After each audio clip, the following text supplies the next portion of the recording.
স্বভাবতই মূর্ধন্য বা নিয়ম বহির্ভূত মূর্ধন্য। দেখেন পণ্য, পূর্ণ, পানিনি, মানি, মণি, লবণ, বাণিজ্য, হাবি জাবি ইত্যাদি। বিশেষ করে কঙ্কন বানানটা ভালো করে মনে রাখেন। হ্যাঁ, নত্যবিধান প্রযোজ্য না, মানে শব্দের মধ্যে রসও হইছে কিন্তু তারপর আমি মূর্ধন্য দিতে পারবো না। 1 নম্বর, ক্রিয়াপদের ক্ষেত্রে মূর্ধন্য হয় না। যেমন দেখেন আপনি কাজটি করুন, আমরা বলি না এই আপনি কাজটা করেন। তোমাকে দিয়ে কাজ করানো যায় না, এই করানোর মধ্যে কি আমরা দন্তন্য দিই না মূর্ধন্য দিই? করানো দন্তন্য দিই না আমরা, কারণ ক্রিয়াপদের ক্ষেত্রে আমাদের মূর্ধন্য হবে না। কিন্তু আমি যদি এইভাবে লিখি বাক্যটা করুণ সুরে গান গাইছে, এই ক্ষেত্রে কিন্তু আমি মূর্ধন্য দিব। কারণ এখানে কি করুণটা কি বলেন তো, এটা কি ভার্ব? কোনো ভার্ব না, এই ক্ষেত্রে আমি মূর্ধন্য দিতে পারবো। কিন্তু আপনি কাজটা করেন, তোমাকে দিয়ে কাজ করানো যায় না, আপনি জামা পরেন, এই সমস্ত ক্ষেত্রে আমাদের কি হবে না? মূর্ধন্য হবে না। সমাসবদ্ধ পদগুলো যখন একসাথে লেখা হয় তখন সাধারণত মূর্ধন্য হয় না। দেখেন আমি পুরা সেফ খেললাম, কি বললাম? সাধারণত মূর্ধন্য হয় না, তার মানে অসাধারণত মূর্ধন্য হয় মাঝে মধ্যে। তার মানে এখানেও কিছু রুলস আছে, একটু পরে আমরা এটা আলোচনা করব। নির্নিমেষ, বহির্গমন ইত্যাদি ইত্যাদি। তবর্গীয় যুক্ত বর্ণ, যেমন দেখেন গ্রন্থ, থটা তবর্গীয় বর্ণ না, ত থ দ, এখানে কিন্তু মূর্ধন্য হয় না। বৃন্দ তবর্গীয় বর্ণ না, ত থ দ, মূর্ধন্য হয় না। ক্রন্দন মূর্ধন্য হয় না। এগুলা কি আমরা নত্য বিধির অন্তর্ভুক্ত করতে পারবো? কারণ এখানে মূর্ধন্য ব্যবহারই হয় নাই।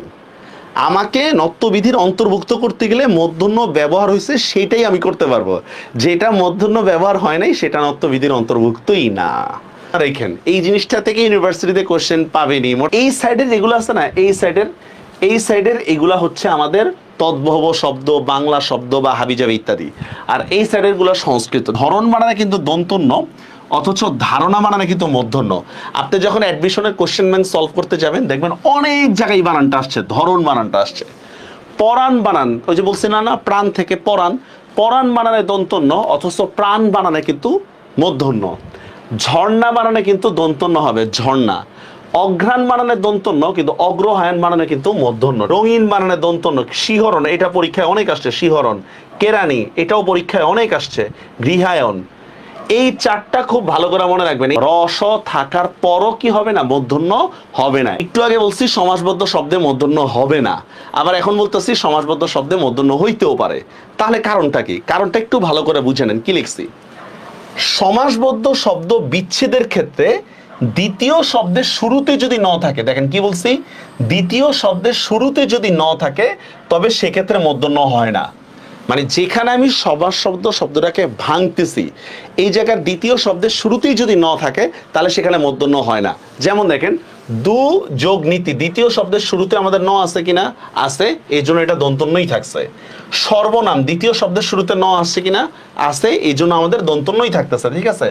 অগ্রনায়ক, দেখছেন মানে যেখানে আমি সমাসবদ্ধ শব্দটাকে ভাঙতেছি তার দ্বিতীয় শব্দের শুরুতেই যদি ন থাকে তাহলে সেটা মূর্ধন্য হবে না, সেটা দন্তন্যই থেকে যাবে। কিন্তু দ্বিতীয় শব্দের শুরুতে যদি ন না থেকে পরবর্তীতে যদি থাকে তাহলে সেটা মূর্ধন্য হয়। যেমন দেখেন অগ্রহায়ণ, এখানে নটা কি প্রথমে না শেষে?